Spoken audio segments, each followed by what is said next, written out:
Medjid was killed because someone convinced Buttles he'd stolen the gear, wrongly. Yeah, that period towards the middle of October 2020 was massive. They're two of the state's most infamous prisoners. Talal Alameddine on the left, facing off against Bassem Hamzy.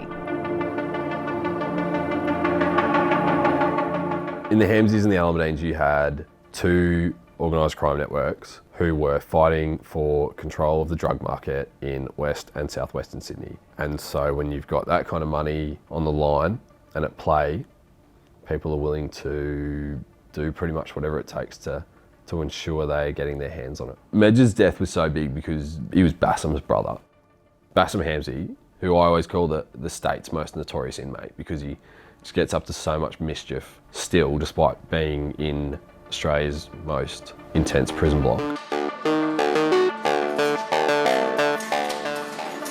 You know, he founded Brothers for Life. There's long-run drug rings from inside prison, and just kind of had this control over the family. With Bassem in jail, like, he still had a lot of influence over his brothers and his cousins. There's only so much Bassem can control it direct from inside jail, so they had to do the work. Bassem Hamzy is the undisputed leader of the family gang and is in jail for another 15 years for murder. Medjid is his older brother and also a very senior member. Bilal Hamzy is a cousin of Bassem and also considered a powerful force in the organisation.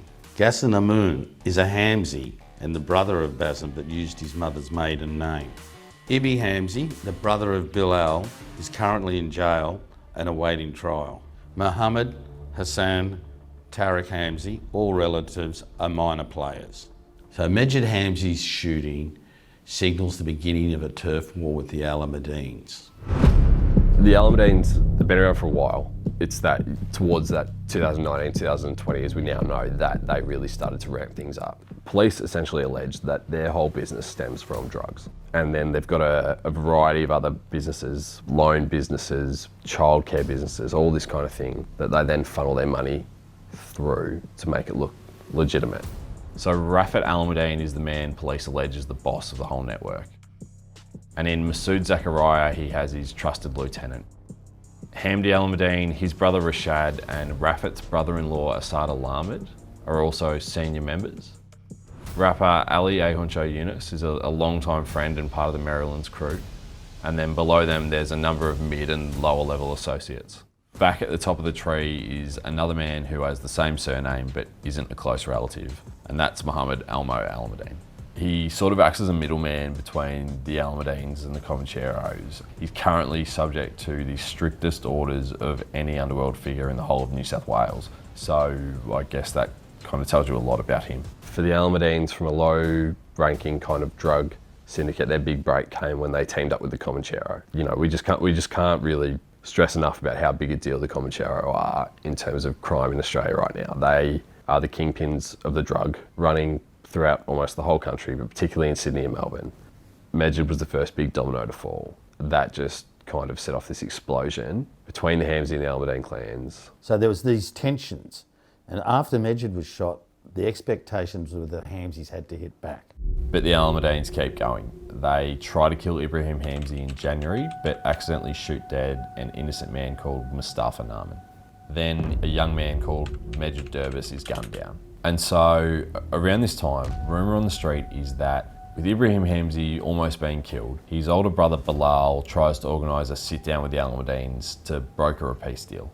And we were told that he walked away from that meeting thinking that things had settled down.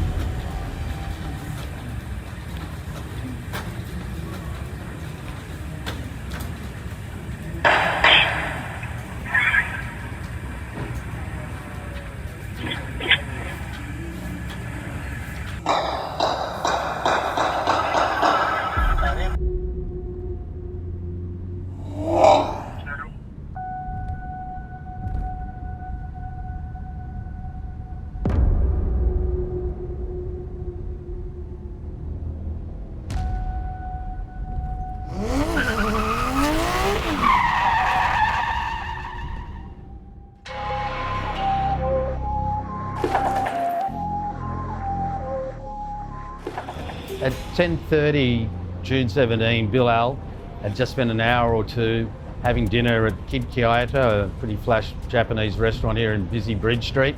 He's there with a mystery woman. A pair of them walk out. There is a few feet between them, and all of a sudden the car pulls up very close. Out leans a guy, pumps Bilal full of bullets. He hits the ground, then put in another couple of bullets. Goes back up, does a U-turn before taking off over the Harbour Bridge.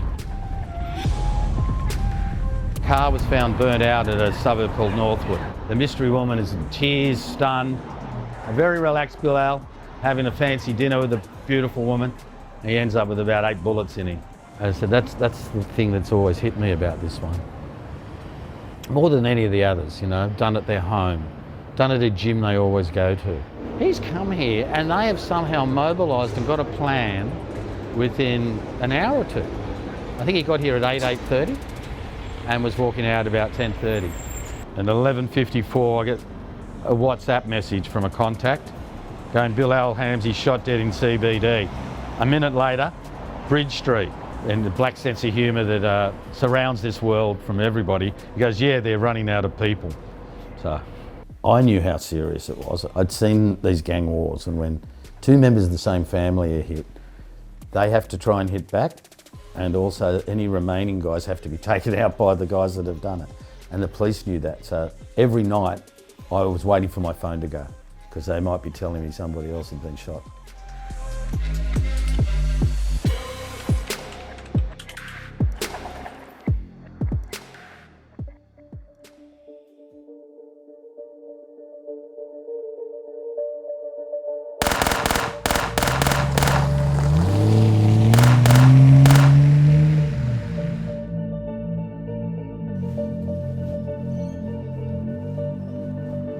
So it's just down there that Shady Cans was sitting in his car. It was late. As you can see, it's a dead end. There's a fence across that laneway down the end of the road, and he's essentially been lured into a shooting gallery. 2 gunmen pulling up, opening fire. He was in the passenger seat. The driver was able to shoot off as he drove. The gunmen have fired some more bullets, and one of them's hit a bloke called Ramadan Osman in the head, latest innocent victim of this gangland war. It was me and my brother watching the footy. I didn't want to walk outside. We heard something, but my brother goes to me, bro, something's not right.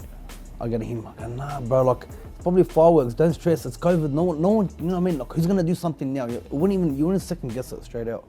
But literally, he hid, and I go, bro, like, relax, you're overreacting. Where was this? Outside, literally outside my house. And then I've been shot in the head, not grazed. I was literally shot where it entered and literally came out from the top of my skull, where it actually scratched my skull. And I copped 11 stitches on that. So you know, if it was 1 millimeter, I swear to God, even the doctor told me, you're 1 millimeter away from death. When he said that to me, I was like, how? What do you say to that? I had a month left to become a personal trainer. I've lost that. I had a business that I wanted to open, I lost that. Came into now, 9 months, I've lost motivation. I'm trying to be strong, I really am, but bro, like, you're breaking. And no one knows that I'm breaking, but I am breaking. It is what it is. That was pretty heartbreaking, to be honest, to hear all that, because it's not what I expected, but it also really gives you an insight into the impact that these shootings have.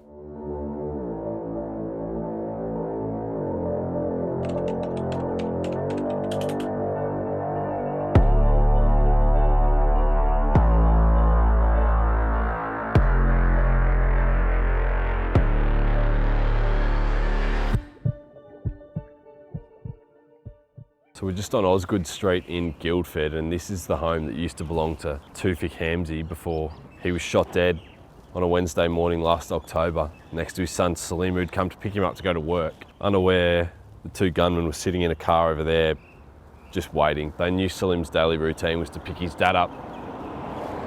And as police sources told me, as one of the gunmen's got out of the car, he was so amped up, he's tripped over, then regained his composure and just gunned down this teenage gangster and his innocent father in a hail of bullets. Just when you think There is no more carnage that can be inflicted on one family. Majid Hamzy's brother, Ghassan Amoon, is released from jail.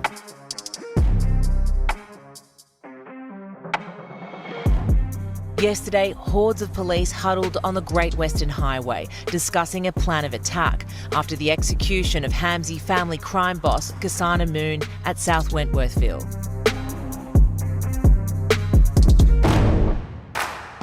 So this is South Wentworthville. We're about 50 yards off one of the busiest highways in Sydney. Middle of the day, Ghassan Amoon, the brother of Bassem Hamzy, he's shot dead after going to a beauty salon. One of the most brazen shootings Sydney's seen for quite a while. 3 days out of jail, came to this beauty salon to get a procedure. We still don't know what. And he's walked out here in the middle of the day again, like Bilal Hamzy. How did the killers know he was here? So he's left here about 12:30.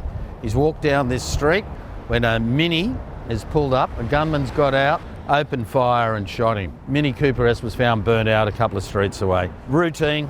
You shoot, dump the car, torch it, get into another one. And that was the end of Ghassan Amoon, who had been warned by the police repeatedly that he was going to be shot if he wasn't careful. By January 2022, the Hamzy family are either dead or in jail. We're looking at the annihilation of a crime family.